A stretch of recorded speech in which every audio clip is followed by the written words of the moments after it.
এই যে হাজবেন্ডের জন্য আচার বানিয়েছি, সে আচার। আসসালামু আলাইকুম, কি অবস্থা সবাই কেমন আছেন? ভিডিও শুরুতে আপনাদেরকে একটু বিনোদন দিচ্ছি যে দেখেন কি একটা অবস্থা। এখন যে বিয়েতে বা যে কোনো একটা অনুষ্ঠান হলেই মানুষের যে এই স্প্রেগুলো ব্যবহার করে, এটা একদমই ঠিক না। দেখেন তো কি ভূতের মতো অবস্থা করে ফেলছে। তো চলে আসলাম আমার দৈনন্দিন জীবন নিয়ে। জীবন না, ভুল বললাম না ঠিক বললাম? আচ্ছা, যাই হোক। তো আমি আমার নিত্য নতুন কাজ নিয়ে, যাই হোক, আমার রান্না বাড়া নিয়ে আমি চলে আসলাম। যেহেতু আমি এখন আমার একা একা জীবন, তো আমার অল্প অল্প রান্না।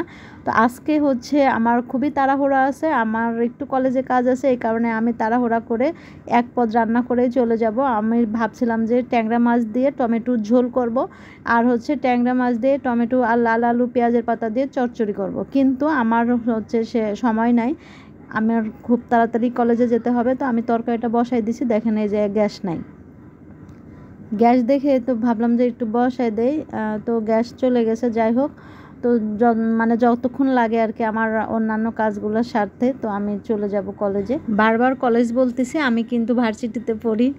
তো যাই হোক, একটু মজা করলাম। তো আমি কিন্তু বাজারে গিয়ে আবার জলপাইও নিয়ে আসছি জামাইয়ের জন্য, আচার দেব। দেখেন জামাইকে কত ভালোবাসি, আচার দেবো। আমার হাজব্যান্ড আবার আচার খুব পছন্দ করে। আমার মা আচার বানায় রাখে আম দিয়ে, আর আমি এদিকে জলপাই চালতা যে এটা পাই এটা দিয়ে আচার বানায় রাখি।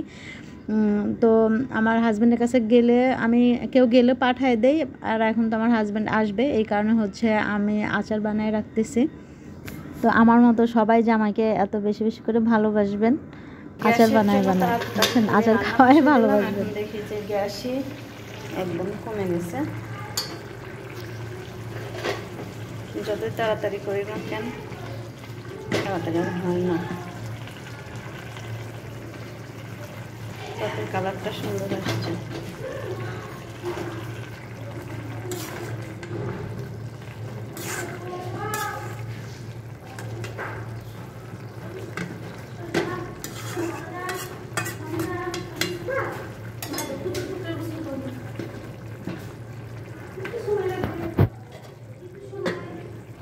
তুমি করবা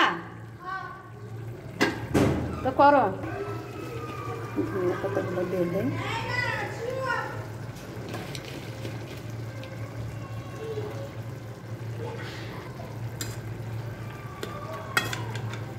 ঝোল ঝোল রাখবো, যেহেতু আর তরকারি রান্না করার টাইম নাই, আজকে একটাই।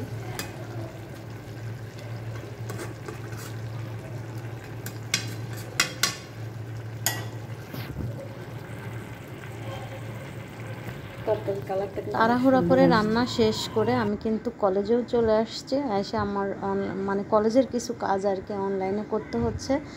কলেজের কাজ শেষ করে আমার বাসায় আস্তে আস্তে 3টা বেজে গেছে। তো আমি এখন এসে 3টা বাজে এসে কাজ শেষ করে কলেজ থেকে ঘুরে এসে একটু ভাত খাচ্ছি, ট্যাংরা মাছের তরকারি।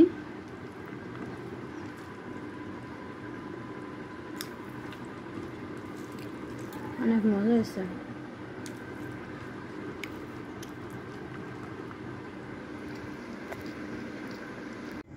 আমি বাইরে গেছি প্রায় 11টা, সাড়ে 11টার দিকে আসছি, 3টার দিকে।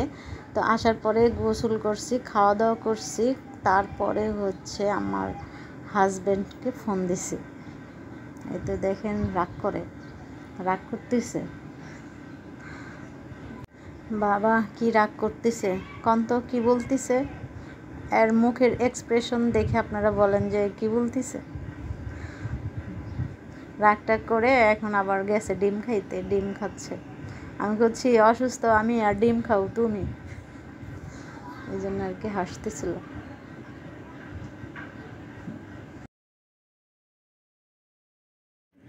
এই যে জামার জন্য আচার বানাবো, এই কারণে যে জলপাইগুলো একদম সুন্দর করে ফ্রেশ করে একদম পরিষ্কার করে নিচ্ছি। কারণ জলপাইগুলো আনছি সুন্দর, কিন্তু এটা যদি আমি আজকে দিনটা রাখি দেই, রাতটাও রাখি দেই, তাহলে এটা কালারটা চেঞ্জ হয়ে যাবে, ভালোও লাগবে না। আমি সুন্দর দেখে একটু অন্যান্যগুলার এটা সর্বোচ্চ যেটা দাম সেটা নিয়ে আসছি। তো আমি টাকা যাক ভালো জিনিস আনছি, তো আমি যাতে আচারটা সুন্দর হয় কারণ হচ্ছে আমি এবার এগুলা সকালে আইনি রেখে আমি একটু কলেজে গেছিলাম, এই জন্য আমি আর সারাদিনের সময় পাই না। এই যে দেখেন বিকাল হয়ে গেছে, তো এখন আমি না ঘুমাই এখন আবার এইগুলা করতেছি। জামাইয়ের কত ভালোবাসি। আমার হাজবেন্ড আবার আচার অনেক পছন্দ করে, এর জন্য আর কি কষ্ট হলেও বানাচ্ছি। আমি যেহেতু টক ঝাল মিষ্টি আচার বানাবো, এই কারণে হচ্ছে আগে আমি একটু সেদ্ধ করে নিচ্ছি। আর এই জলপাই এত টক আল্লাহ, তো আমি হচ্ছে সেদ্ধ পানিটা আমি ফালাই দিছি যে এত টক, মানে চিনি লাগবে 2-3 কেজি। তো আর আমি হচ্ছে গুড় দিয়ে বানাবো, আখের গুড়। তো আমি অনেক কষ্ট করে সে কোথা থেকে যে আমি সেই একদম নরম নরম গুড় ম্যানেজ করছি। কারণ হচ্ছে আচারের গুড়টা নরমই লাগে, কারণ আশেপাশের দোকানে কিন্তু শক্তটা পাওয়া যায়। আর এখানে আমি হচ্ছে অলিভ অয়েল নিয়ে নিয়েছি, অলিভ অয়েল দিয়ে হচ্ছে আচারটা বানাবো। তো আমি পর্যাপ্ত পরিমাণ তেলটা দিয়ে দিচ্ছি, যতটুকু লাগে আর কি অতটুকু দিব। বেশি দিলে তেলটা আমার কাছে এমনিতে একটু মানে অন্যরকম একটা ফ্লেভার আসে, এই কারণে। আর এদিকেও হচ্ছে ডালিয়া হচ্ছে আমার আচারের মশলাটা হচ্ছে গুঁড়ো করে দিচ্ছে। এই যে এই গুড়গুলো আনছি, এই জন্য আচারটা অনেক সুন্দর হয়েছে এবং আচারের কালারটা অনেক সুন্দর হয়েছে, দেখে মনে হয় খাই।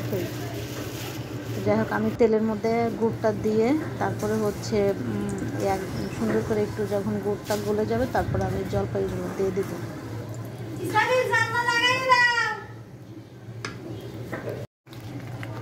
এই তো আমার আচার, মাত্র আমি জলপাই দিয়ে দিচ্ছি গুড়ের মধ্যে। এটা টানতে অনেক সময় লাগবে, কালারটা কিন্তু আসছে আরও কিন্তু সুন্দর হবে। এখন কিন্তু মশলা টশলা কিছু দিয়ে নেই, পানিটা শুকাবে তারপর দেবো। কিছুটা মশলা আমি এখন অ্যাড করে দিলাম, আর কিছুটা হচ্ছে রেখে দিছি। আচারটা শুকানোর পর তখন আবার একটু দেবো।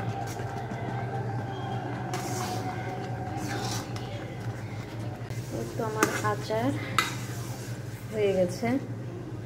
এটা কিন্তু পরদিন সকালবেলা আমি আচার বানিয়ে একদম এভাবেই রেখে দিয়েছিলাম কড়াই ধরে। দেখেন কত সুন্দর একটা কালার আসছে। আর এখন আমি বক্স ভরে রেখে দিব একটু রোদে শুকা দিয়ে আর কি।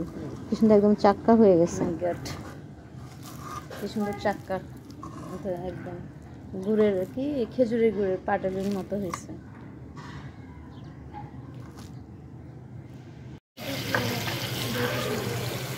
কাঁচা টমেটো আর হচ্ছে ডাটা আলু দিয়ে ট্যাংরা মাছ রান্না।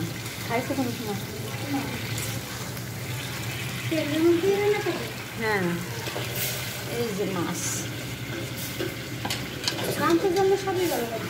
কালকে ওই ট্যাংরা মাছ দিয়ে আর টমেটো দিয়ে চচ্চড়ি করছিলাম না, ভালো লাগছে। আর আমার সবুজ জিনিস বেশি বেশি খাইতে হবে। আর এটি হচ্ছে ইলিশ মাছের মাথা দিয়ে কি রান্না, মাটির তেলের আলু। এটি হচ্ছে আমাদের দেশে কয় পাটা আলু, আমার শ্বশুর বাড়ি জানি কি কয় মাইটা আলু না কি জানি।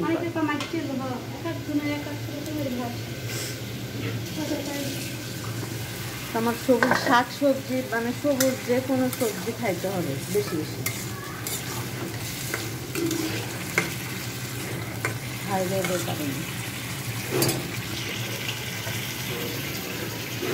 আমি বেশি বেশি খালি ধনিয়া পাতা খাই। আজকে গ্যাস আছে, আজকে আর চিল্লাই না। আমি ট্যাংরা মাছ দিয়ে দিলাম, ট্যাংরা মাছ কষায় তরকারির সাথে, তারপরে হচ্ছে একটু ঝোল দিয়ে দিলাম। আজকে যেহেতু ডাল রান্না করছি না, একটু শুকনা শুকনা করবো, বেশি ঝোল রাখবো না তরকারি।